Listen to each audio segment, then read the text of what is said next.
post games nowadays. Rob, good to see you, man.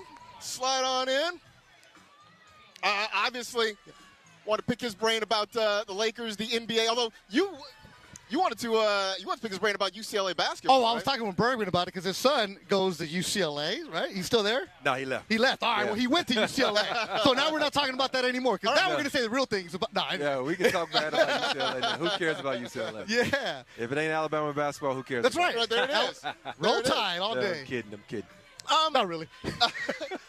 Interesting year for the Lakers. Obviously bowing out in the playoffs, but your overall thoughts on the Lakers this year and sort of where they are in comparison to, like the OKCs and San Antonios of the world. Well, you think about the days when we won 3 in a row, right? So many guys got jobs because they were there to try to stop Shaq. Right? There's so many guys that got paid because they needed a big body. There's no big body for Wemby, you know? And so you got to find someone who's a tall defensive player who can kind of like deter some of the things. He can move his feet. So that's what the Lakers got to do. They got to build to beat OKC. They got to build to beat San Antonio because that's what good teams do. You realize who you are, and you look at the teams that are out there dominating, and you build your team to try to beat them. So hopefully the Lakers can find something out there, because they're going to be depleted. So many free agents, and who knows what's going on with LeBron. So they're going to find a way to beat those 2 big dogs. You said it right there. Who knows what's going on with LeBron? It's because the summer of LeBron again. It's his decision. He's earned every single right to make whatever he wants to do when he wants to do it.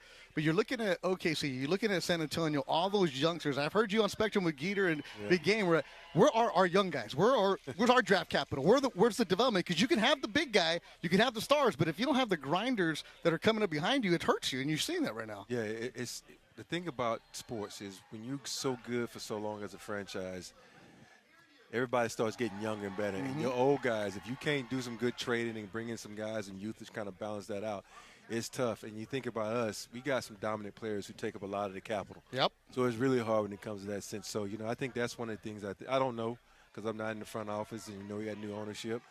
I don't know how they're talking to LeBron, how they're going to manage his money, in order to get some big players in here or whatnot, if he's coming back. So who knows? This is one of those moments where you think about, as a player, your next level is management. But I wouldn't want to manage this team right now.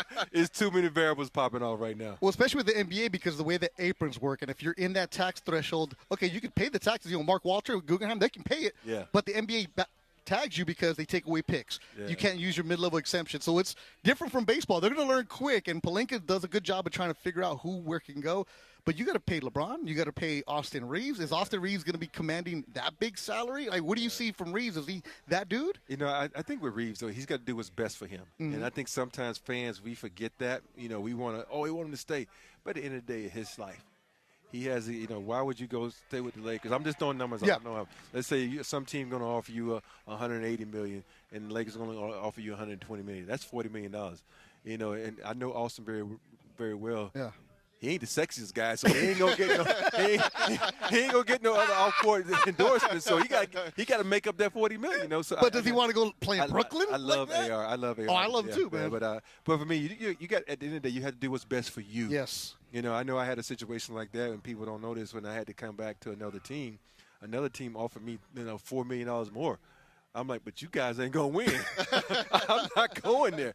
And that's what you have to look at because winning makes me happy. Money doesn't really make me happy. Yeah. Winning makes you how many rings? Only 7. Yeah. That's it? That's it? And so you got to do what's good for you. I think AR is going to do what's best for him. Talk about Luka because, it feels like they're trying to kind of start the full-on Luka era. They're still trying to negotiate and manage kind of the end of the LeBron era. You can win with Luka, right? You can win a championship with Luka. When you have a dynamic player like Luka, of course you can win because he can turn a bad situation into a great situation. I think they call it Luka magic. Yep. And so for me, and when you have a player like that, he's going to make the game so much easier for the people around him. And that's going to be the most important thing. He goes through spells where he's scoring and scoring and scoring. And it looks good, but other guys aren't getting the rhythm. So when he does need them, they don't have that rhythm. So they're going to, and that's hard. You got to find the balance of, when do you pass the ball? When do you keep the ball? What do you do? But, Luka is such a great player, and I think him getting hurt and analyzing what happened down the stretch is going to help them so much in this upcoming season. You're looking at Luka, and you're like, damn, that dude's in his 20s right now. He's in his prime, and then nobody's has ever done what LeBron's done. He's going to be 41, going to be in his 24th season coming up. When you look at LeBron, does he still have a couple more years in him? Let me just say this: LeBron's still better than 85% of Right? Especially the free agent class that's available. Yeah, and that's what makes me mad because we expect our stars, our mega stars, to be at that level that they're going to always be at. Think of he's dropped. Yeah. But his drop is coming down to, reality. And he's still better than so many people. And I think that's what we look at LeBron. LeBron can play probably about 4 or 5 more years. He keeps his body in shape.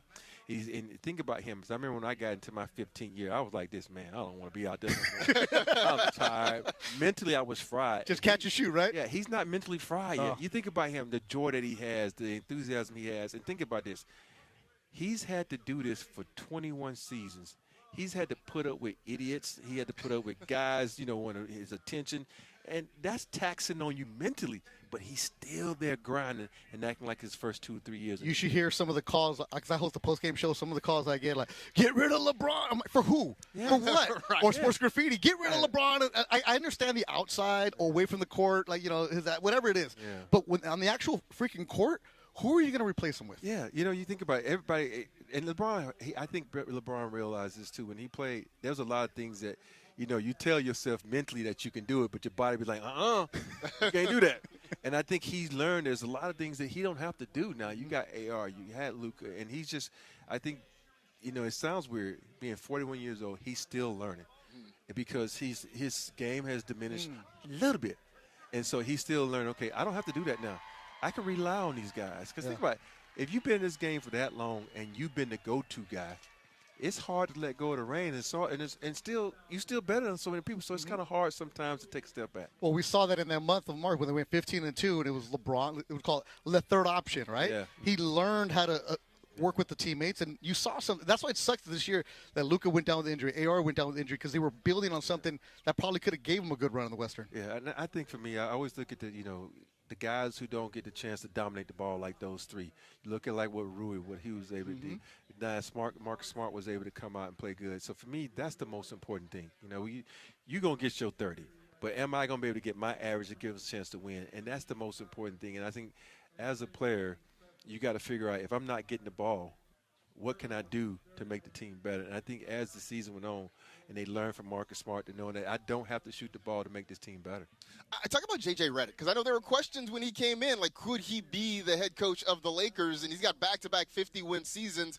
It feels like he's settled into this job pretty well. Yeah, I had those questions, too, because you got a guy who's coming out of the pulpit who's never coached and never had any experience coaching LeBron, coaching the Lakers. You think about the franchise Lakers. You think you want to experience coach, but J.J.'s done a good job. He's still learning on the job, and I think the biggest key for him was having those 2 former coaches of the year sitting next to him. And that's the big key. You only as good as your coaching staff. People think it's the head coach. As a player, I think I talked to Phil maybe twice. I talked to Rudy T maybe 3 times, and I talked to Pop once. You don't talk to the head coach. You talk to the assistant coach, because my whole thing is I'm going to cuss the assistant coach out, because if I cuss the head coach out, he might not play me. So Tex Winters letting you have it. Exactly. So you have a better relationship with the assistant coaches, and I think that's what he had. He has a great bench, and I think that's what helped him out so much. The Lakers are adding a rocket scientist to their front office, assistant GM, right? That's just the way baseball's like that, football's like that, all the stuff like that. I know you roll your eyes, Big Rob. I'm an old school guy. There it is. I think now if everybody look at what Kenny Atkinson said, they should throw analytics out the window. Because analytics only happens for 82. Analytics does not happen in the playoffs. Because you get a chance to lock in on a team for 4 games, 5 games, 6 games, wherever it may be. So analytics need to be tossed out the window, because I know how to stop your favorite play. It ain't just one night where I'm coming off a back-to-back, or I'm coming off a team who just came up, playing someone I don't really care about. Because think about how many times teams lose to teams that you're like, there's no way in their world they should have lost the team. So analytics only counts for 82. The analytics should never be applied in the playoffs. So playoffs, nothing. No, because I'm locked in on you for 4 games, maybe 4 or more games. That's where your advanced scouts come in? Yes. That goes with me knowing what your favorite move is. Knowing like, okay, did you have a fight with your kids? Did you have a fight with your wife? Did you have to worry about 30 tickets for this playoff game? Yeah. And so the taxes on that hurts. I just don't trust analytics, and analytics is just a way for some nerd to get a job that they could never play a sport. They would love you in the baseball world. Because you're starting to see it's infiltrating in all sports. It's everywhere. It's everywhere, man. And it's I tell you, it goes back to where you give every kid a trophy. And you cannot do that. You got to make someone want to fight to be better. Yeah. Now, if you kick my butt, you know what I'm going to go home? I'm going to go analyze what you did. I'm going to think about it, and I'm going to go get better. I'm going to the gym and get better to kick your butt. If you don't, I'm going to keep finding a way. Nowadays, you kick my butt, I'm just going to go over here to another team. I'm just going to go over to another team. I'm just going to move around because I'm uncomfortable. And you gotta be comfortable being uncomfortable and work out of that situation. Got to ask you, Game 6, Western Conference Finals tonight. Do the Spurs? Do they force a Game 7, or is the Thunder moving on? I think the Spurs they force a Game 7. Playing for the Spurs and playing everything.